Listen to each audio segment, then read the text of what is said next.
I would like to show you the current reporting tool that we use called Discoverer. It's not perfect, yet it's really quick, and I feel that its positives you can implement into Argos. So this happens to be a desktop program, so I click on an icon,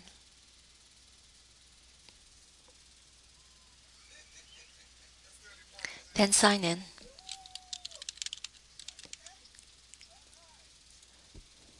Now it comes up with a wizard. What do you want to do? I want to create a new query or a new data block, and then it says what format do you want the query to be in. So ignore these three. We're just going to do a regular grid, a regular query. So I say next. And then it brings me into the list of tables. We use ODS. Um, if you were going to have a connection to Banner, and I know Banner has thousands of tables, perhaps you can put in this window um, the most commonly used tables that the Banner user will use. And if the user needs to add new tables, then you could put a box where the user would search for additional tables. So I'm just going to go to the course catalog and I plussed it, and here are all the fields. So now all I do is bring them over either one at a time, or you can shift and hold and control and hold. So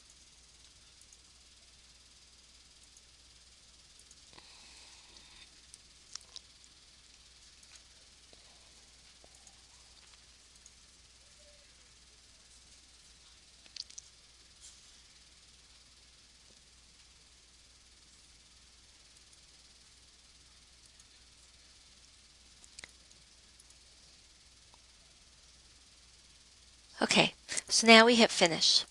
And what it did was it brought the entire table worth of rows because I have no conditions.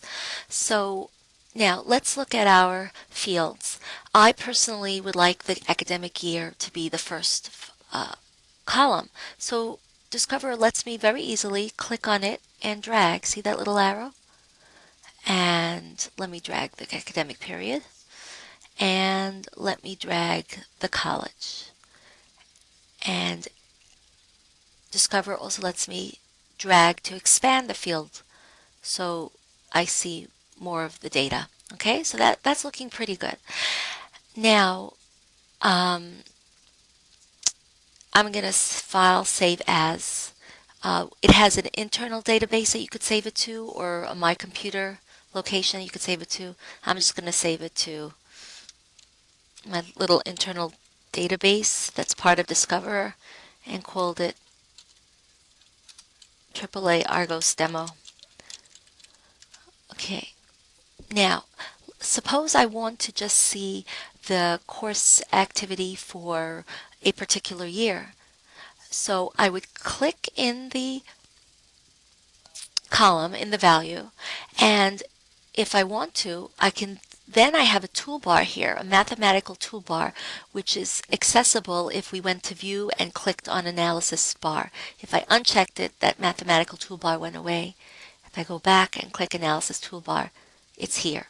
So if I click into a cell and then I say equal, it will automatically populate a where condition for me.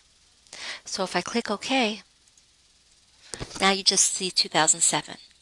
However, I don't want it to be hard coded for an exact value because I want it to run for any year that I want to plug in. So where does the condition that we created live? So there's one icon, just one icon, and it's called Edit Sheet. This whole grid is called a sheet. And if I click here, I have a full screen, like a full sandbox to play with. And there are several tabs. And the fields that we picked from the table, that's in the first tab called Selected Items. That's here. And since it's hard-coded, you actually see the value here. But if you want to see the condition, now we click on the tab called Conditions, and we see it here. If I single click, I have the option to edit or delete. So I'm going to edit. And piece of the where condition is a drop-down box. You can pick a field. You can pick so many different kinds of conditions. And here, if I drop down here, I could say new parameter to change it from a hard-coded value to a parameter. So you can call the parameter any name you want, but you have to give it a name. And I usually call it parm underscore. And then you have to give it a prompt, and I'll show you in a second why. Please enter.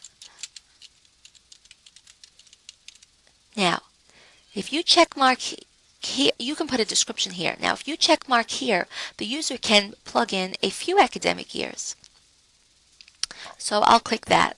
Normally that doesn't happen. We're just used to wanting one academic year, but for purposes of the demo, I'll show it.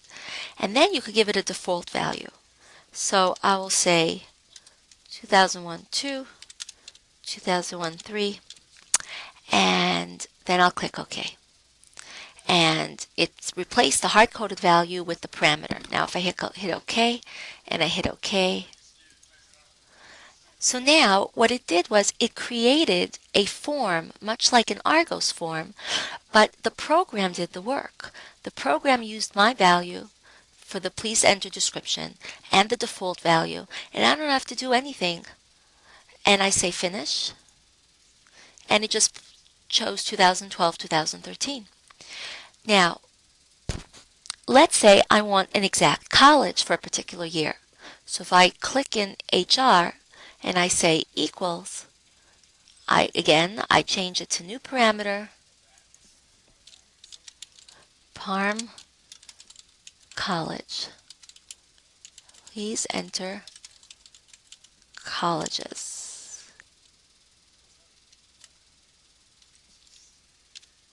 I'll just put in one college.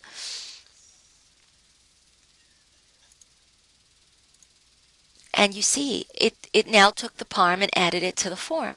So it's really nice because I don't have to sit and paint a form like I have to do in Argos, which takes such a long time.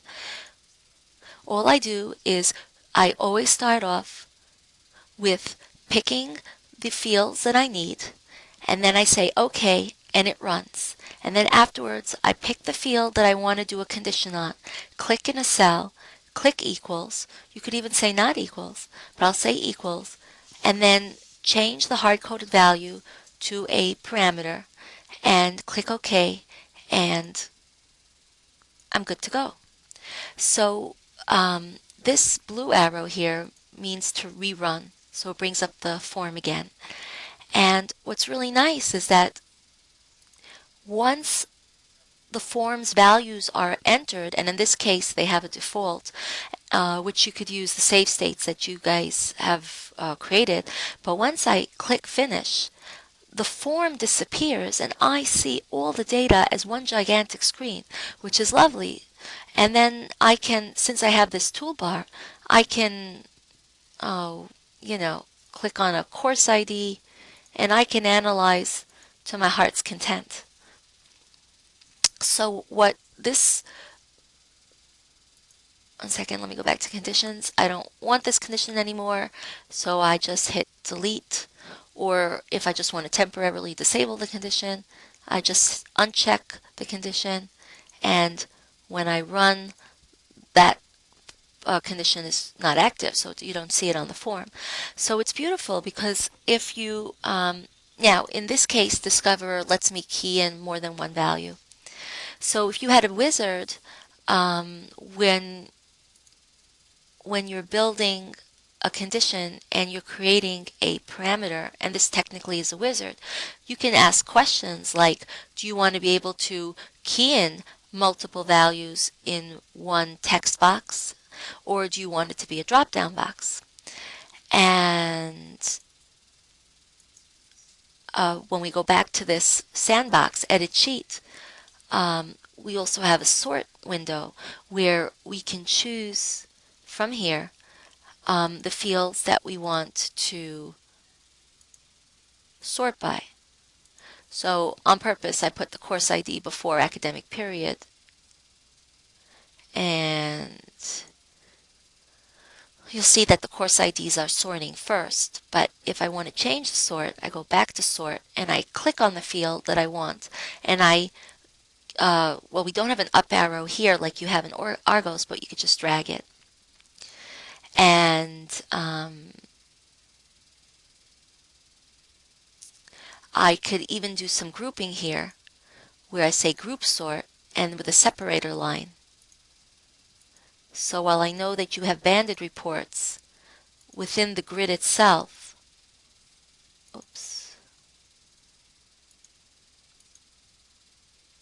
you can do some nice sorting. Oh, well, it didn't work entirely. Hold on, tools. That's another way to go in. Either you go in from the edit sheet or the tools, sort. Let's make it course ID.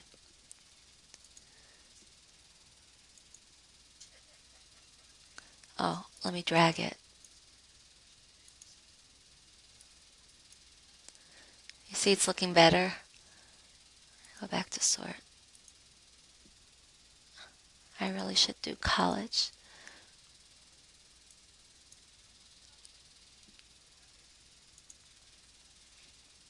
And now drag it here. You see, so now we have, for the 2012, this course ID is showing up in these three terms. We don't really need a separator line on the academic period, so I'm going to take that out and make it none. You see? And let me save it. And actually, I do notice that there is a move up button here. So to summarize, I could just say File, New, uh, create a new table, a new grid, pick some, open up the course catalog, pick some fields, course ID, course year, period, click Finish, and then drag things around like so. And then if I want to do filters, it's just so much easier to click, pick a mathematical equation, it populates the condition for me automatically. I could change it to a not hard-coded value by creating a parameter.